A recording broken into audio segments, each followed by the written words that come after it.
I am making a Gem Knight deck profile since I was finally able to get my hands on the last card I needed for the extract. And the main thing I like about Gem Knight is just it's a meant to be a blind go second deck at this point.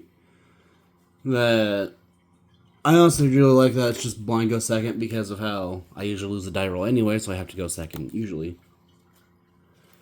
But starting off with the monsters, I play 3 copies of Gem Knight Quartz. Try to get these centered real quick. Gem Knight Quartz has the effect that if your opponent controls a monster, you can discard it to then set a fusion continuous spell directly from your deck, and then it locks you into Gem Knight monsters from the extra deck. And let's see, I believe it also has Grave. I don't know. This card is used as material for a fusion monster and sent to the graveyard or banished. Then you can add a Gem Knight monster from your deck or from your graveyard to your hand.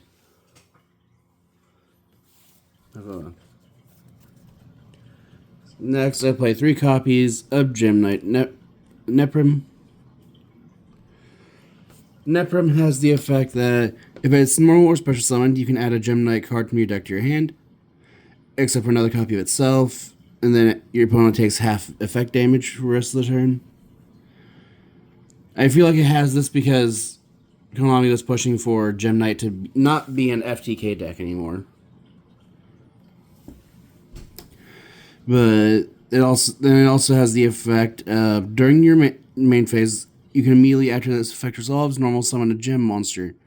And then this card is in your hand or sent from your hand or deck to the graveyard. You can send 1 card from your hand to the graveyard to then special summon this card. You can use each effect once per turn. This is usually sent to the graveyard off of Shaddoll Fusion or Foolish Burial. Next, I play the usual normal monster of the deck, which is 3 copies of Gem Armadillo. Gem Armadillo just lets you add a Gem Knight monster from your deck to your hand once normal summon. And next, I play 1 copy of Shaddoll Dragon and 1 copy of Shaddoll Genius. Dragon. Each of these are only in the deck for their effects when they're sent to the graveyard by card effect. Dragon will let you target a spell or trap card on the field and destroy it. And then this one just lets you target a monster, and neither player can activate that monster's effects. If I remember correctly.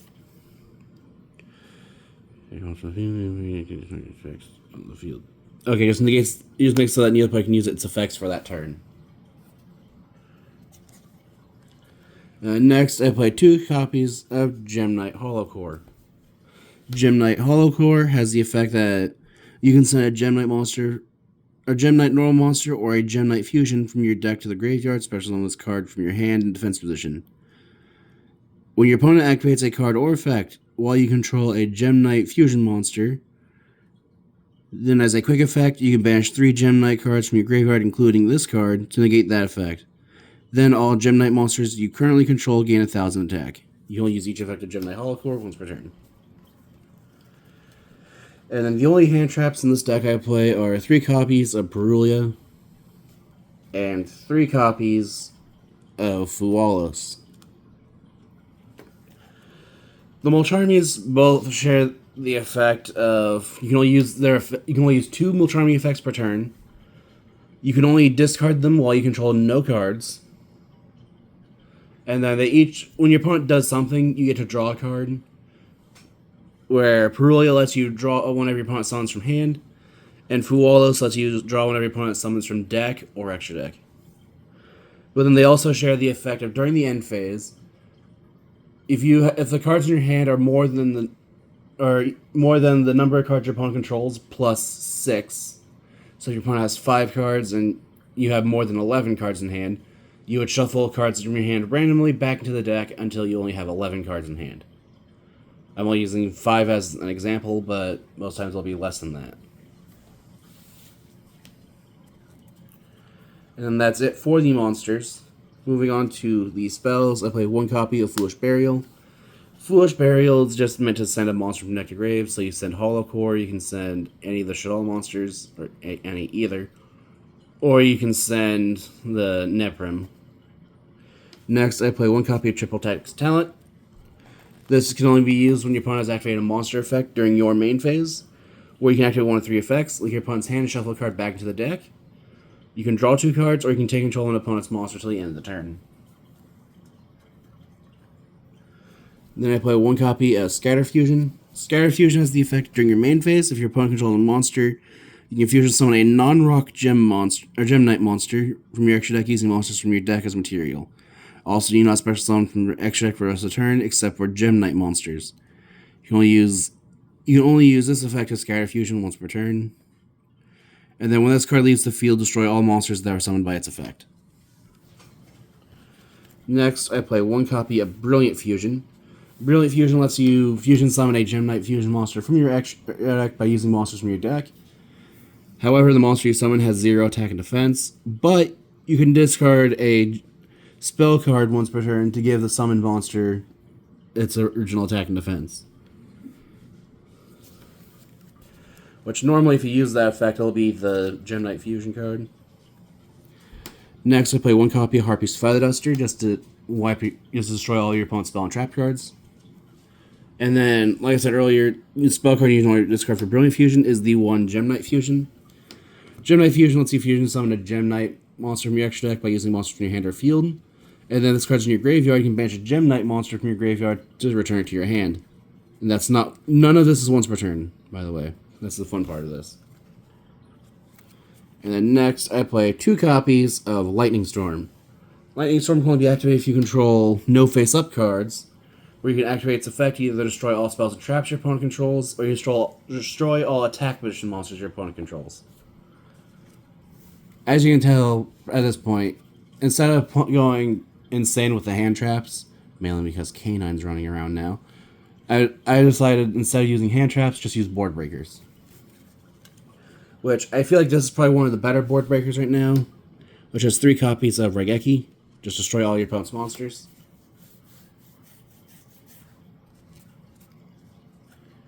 I don't know how. This is just shifted a little bit, so I'm moving them over a little bit more. And then next, I play 3 copies of Shaddoll Fusion. If your opponent has a monster summoned from the extra deck, you can use Shaddoll Fusion to fuse from your deck. Otherwise, you have to use monsters from your hand or field as material. And you can only activate 1 Shaddoll Fusion per turn.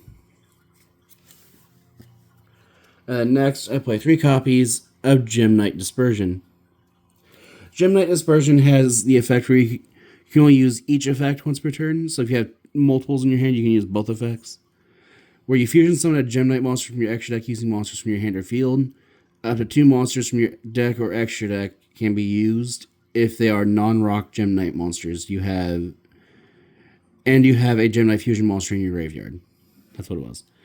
And its other effect is you can add a gem monster from your deck to your hand. Also, at any effect damage your opponent takes during the main phase, this turn is halved.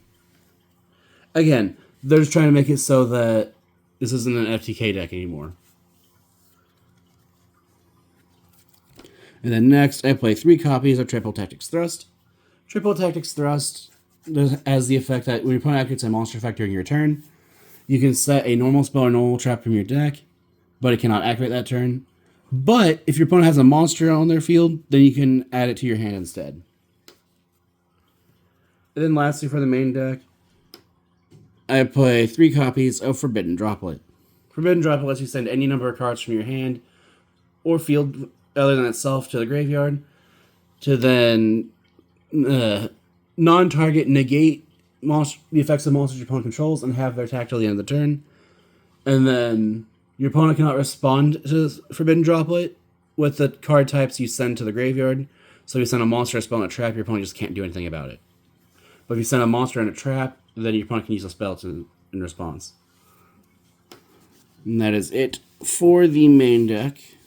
Moving on to the extra deck. For the extra deck, I play 2 copies of Gem Knight Phantom Quartz. Phantom Quartz has the effect that when it's link summoned, you can add a Gem Knight card from your deck to your hand. And then you can pay 1,000 life points to fusion summon a Gem Knight fusion monster from your extra deck by shuffling its materials that are in your possession listed on it back into the deck that are banished or in your graveyard. However, that monster cannot attack directly this turn. You can only use each effect of Phantom Quartz once per turn. Then I play 1 copy of Doggerod, the Stone Trooper, which I'll be honest, this honestly looks like it's an Orichalcos card. But it has the effect that this card special summon, you can target a rock monster in your graveyard. It gains attack equal to that monster's attack, and then during your opponent's main phase, as quick effect, you can target one other monster on the field with attack less than or equal to this card's attack. Have this card lose attack equal to that monster's attack, and if it does, you destroy that monster. So there's just once per turn interruption that weakens itself. And then for the Xyz monsters, I play one copy of Inferno Flame Banshee. This just lets you add a Pyro monster from deck to your hand, which in the side deck is a Nemesis engine. Flag, Corridor, Protoss.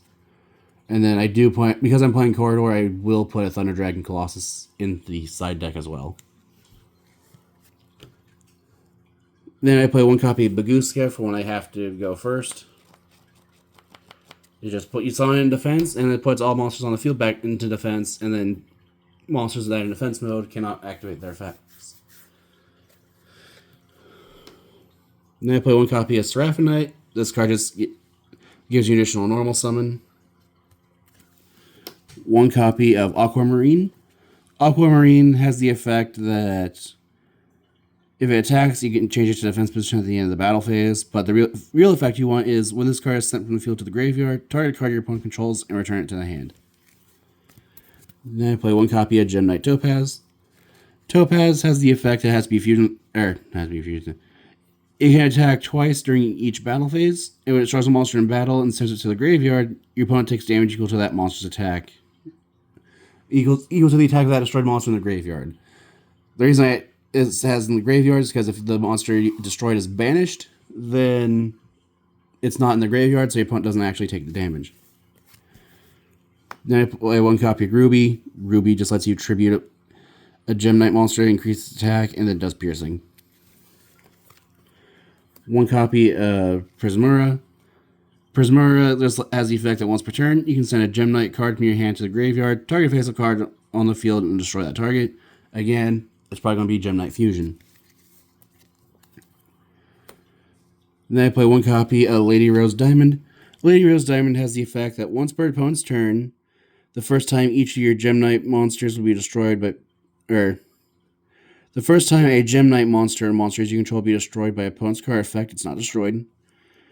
Then, during your turn, when your opponent activates a monster effect, as a quick effect, you can banish a Gem Knight card from your graveyard, target a face-up card your opponent controls, and destroy it. And then, because I am playing the Shuttle Fusion, I also play one copy of Construct. This is usually why you're setting Neprim when you activate Shuttle Fusion, because it's a light monster for Construct. And then Construct just destroys any special summon monster it battles, and if it leaves the field, you can return Shuttle Fusion to your hand, which don't know why you would. Anyway, next I play one copy of Master Diamond. Master Diamond gains 100 attack for each gem monster in your graveyard. And then once per turn, you can banish a level 7 or lower Gem Knight Fusion monster from your graveyard, so until the end phase, its name becomes that monster's original name, and it gains that monster's effect. Then I play one copy of Gem Knight Lady Brilliant Diamond. Lady Brilliant Diamond has the effect that once per turn you can tribute one other monster you control. Oh man, I think I'm getting that wrong. Let's see. You can send a face-up Gem Knight monster you control to the graveyard, special summon a Gem Knight Fusion monster from your extra deck and get summoning condition. That's what it was. And then lastly is the one copy of Gem Knight Master Diamond Dispersion. Master Diamond Dispersion has the effect that during the main phase, as a quick effect, you can send this card from your field to the graveyard to then special summon. Let's see. You special summon 3 non-rock Gem Knight monsters with different names from your extra deck or graveyard, ignoring their summoning conditions. Also, for the rest of the turn, you can't summon the extra deck except for fusion monsters. And then when your Gem Knight fusion monsters are destroyed by battle, while its cards in your graveyard, you can special summon this card. And then that is it for my Gem Knight deck profile. In case you're wondering about the side deck, I'm still working on that a bit. At the moment, it is Bonfire, Nemesis Flag, Nemesis Corridor, Arch Nemesis Protoss. It's probably also going to be Thunder Dragon Colossus, one other card for going second, and then Solemn Brigade. So 3 strike, 3 warning, 3 judgment. But that's it for the Gem Knight deck profile. Like I said earlier, if you have any ideas what I can do to improve the deck, any ideas for decks like to be made in the future, or decks like to face each other, feel free to comment down below. If you're still watching, I always read the comments, and thank you for watching.